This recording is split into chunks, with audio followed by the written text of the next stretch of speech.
అందరికీ నమస్కారం. సంక్రాంతి తర్వాత వైసీపీకి అసలు పండగ మొదలవుతుందని మనం తెలియజేసుకోవచ్చు. జగన్ 2.0 పేరుతోటి బస్సు యాత్రకు శ్రీకారం చుట్టడం జరిగింది. ప్రధానంగా కూడా ఈ బస్సు యాత్ర ఎక్కడైతే వైసీపీ నియోజకవర్గాల్లో కొంత యాక్టివ్గా లేదో, ఎక్కడైతే కొత్త ఇన్ఛార్జీలు అక్కడికి రావడం జరుగుతుందో, ఎక్కడైతే వైసీపీ క్యాడర్ను అధఃపాతాళానికి తొక్కే కార్యక్రమాలకు కూటమి ప్రభుత్వం శ్రీకారం చుట్టిందో, ఎక్కడైతే వైసీపీ క్యాడర్ ఇబ్బందులకు గురి చేస్తుందో వారందరికీ అండగా ఉండటానికే ఈ బస్సు యాత్ర. కార్యకర్తలకు మనోధైర్యం కల్పించాలి. కార్యకర్తలకు జగనన్న వస్తున్నాడన్న ధైర్యం వారికి కల్పించాలనే ఉద్దేశంతో జగన్ 2.0 పేరుతోటి కూడా బస్సు యాత్రకు శ్రీకారం చుట్టడం జరిగింది. దీనికి సంబంధించి ఇప్పటికే ఆయా నియోజకవర్గాల్లో ఇంకా రూట్ మ్యాప్ ఫైనల్ కాలేదనేది అయితే టాక్ అయితే వినిపిస్తూ ఉంది. ప్రధానంగా కూడా 65-70 కాన్స్టిట్యున్సీస్ లో తొలి అంటే ఫస్ట్ ప్రయారిటీలో కూడా ఒక 65-70 కాన్స్టిట్యున్సీల్లో కూడా ఈ బస్సు యాత్ర చేపట్టే విధంగా కూడా కార్యక్రమాన్ని అంటే దాదాపుగా 4 నెలల పాటు జగన్మోహన్ రెడ్డి గారు ప్రజల మద్దతుతోటి ప్రజల వద్దనే ఉంటారు, కార్యకర్తలతో మాట్లాడతారు, ఆయా గ్రామాల్లోనే ఆయన బస్ చేస్తారు. మొత్తం కూడా బస్సు యాత్ర కార్యక్రమానికి శ్రీకారం చుట్టడం జరిగింది.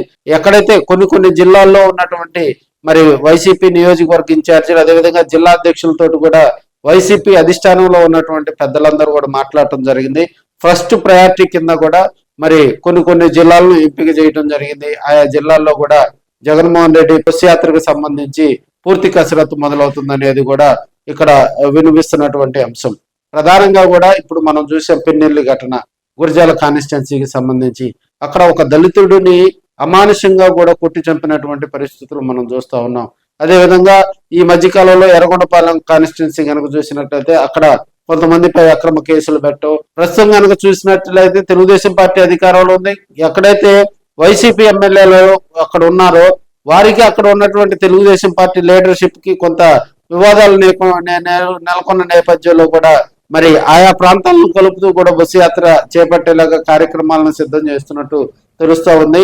మనకి ప్రకాశం జిల్లాలో కూడా బస్సు యాత్ర ఉండేలా దీనికి సంబంధించి కొంత కసరత్తు మొదలైందని కూడా మనం తెలియజేసుకోవచ్చు. ఆయా కార్యకర్తలకి వైసీపీ ఎప్పుడైతే భరోసా కల్పిస్తుందో, ఎప్పుడైతే మరి వారికి అండగా ఉంటుందో అప్పుడే పార్టీ కూడా రాబోయే రోజుల్లో మరింత దూకుడుగా పోతుంది తెలుస్తా ఉంది. మరోవైపు నిన్న జరిగినటువంటి వైసీపీ టాస్క్ ఫోర్స్ కమిటీ సమావేశం అంటే విస్తృత స్థాయి సమావేశాన్ని కూడా ప్రకాశం జిల్లా ఉమ్మడి ప్రకాశం జిల్లాలోని వైసీపీ కార్యాలయంలో నిర్వహించుకోవటం జరిగింది. ఈ కార్యక్రమానికి కూడా జిల్లాలో ఉన్నటువంటి అన్ని నియోజకవర్గాలకు సంబంధించినటువంటి ఇన్ఛార్జీలు, జిల్లా అధ్యక్షులు, రీజనల్ కోఆర్డినేటర్ కారుమూరి నాగేశ్వరరావుతో పాటు పలువురు వైసీపీ నాయకులు, కార్యకర్తలు కూడా రావటం జరిగింది. ప్రధానంగా ప్రతి కాన్స్టిట్యున్సీలో కూడా వారు గ్రామాల్లో ఉన్నటువంటి కమిటీలు, నియోజకవర్గ మండల కమిటీలు త్వరితగతిని కూడా పూర్తి చేసుకోవాలి. ఎక్కడైతే గ్రామాల్లో మరి వైసీపీ లీడర్షిప్ ఎక్కడైతే కొరవ పడుతుందో అక్కడ కొత్త లీడర్షిప్ ను ప్రోత్సహించాలి.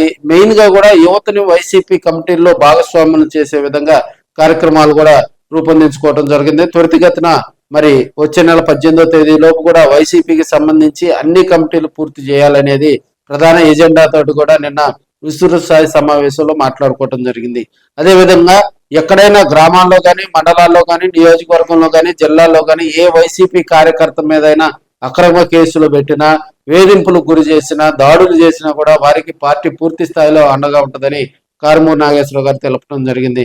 వైసీపీ కార్యకర్తలను కాపాడుకునే చర్యలు చేపడతామని, రాబోయే రోజుల్లో వైసీపీలో ఉండేటువంటి ప్రజలకు జగన్మోహన్ రెడ్డి ద్వారా భరోసా కల్పిస్తామని, వారికి ఏదన్నా ఎక్కడైనా గ్రామాల్లో ఉన్నటువంటి కక్షపూరితమైనటువంటి చర్యలు, వైసీపీ నాయకులను వేధింపులు గురి చేసి వారి వ్యాపార లావాదేవీలు దెబ్బ కొడితే వారికి పార్టీ పూర్తి స్థాయిలో అండగా ఉండే వారికి న్యాయపరమైనటువంటి ఆర్థిక సాయం కూడా చేస్తారని, న్యాయపరమైనటువంటి సలహాలు సూచనలతో కూడా కార్యకర్తలకు అండగా ఉండే కార్యక్రమాలు రూపొందించుకోవటం జరుగుతుందని ఇప్పటికే మరి టాక్ అయితే వినిపిస్తూ ఉంది. రాబోయే రోజుల్లో ఇది వైసీపీకి కొత్తగా కూడా వచ్చేటువంటి అంశం. మరి జగన్మోహన్ రెడ్డి బస్సు యాత్ర కార్యక్రమాన్ని మరి 4 నెలల పాటు ప్రజల వద్దకు వెళ్ళి ప్రతిరోజు మరి రూట్ మ్యాప్ సిద్ధం చేసుకొని గ్రామాల్లో అక్కడ ప్రజలు పడుతున్నటువంటి ఇబ్బందులు, వారితో ముఖాముఖిగా మాట్లాడటం, ప్రత్యేకంగా మహిళలతో మాట్లాడటం, మహిళలు ఎదుర్కొంటున్నటువంటి సమస్యలు తెలుసుకోవటం, వారికి అండగా ఉండే కార్యక్రమాలు ఇవన్నీ వెరిసి కూడా మరో కొన్ని రోజుల్లో జగన్ బస్సు యాత్రకు మరి ప్రజలంతా కూడా అక్కడ వైసీపీ నాయకులు లీడర్షిప్ అయితే పూర్తిగా కసరత్తు చేస్తుంది. ఏ నియోజకవర్గాలతోటి ముడిపడి ఉంటది, ఏ నియోజకవర్గాలు ఉంటది అనేది కూడా మరి త్వరలో దీనికి సంబంధించి కూడా పూర్తి వివరాలతోటి కూడా మరొక వీడియోలో జగన్మోహన్ రెడ్డి బస్సు యాత్ర ఎన్ని రోజులు ఉంటది, ఏ నియోజకవర్గంలో ఎక్కడెక్కడ మరి స్టాపింగ్ పాయింట్స్ ఉన్నాయి, మరి ఆ రూట్ మ్యాప్ కి సంబంధించి కూడా త్వరలో మరో వీడియోలో తెలుసుకునే ప్రయత్నం చేద్దాం. ఓకే ఫ్రెండ్స్, చూశారు కదా ఈ వీడియోపై మీ కామెంట్ ను స్పష్టంగా తెలియజేయాలని మీ ఆర్కే కోరుకుంటా ఉన్నాను.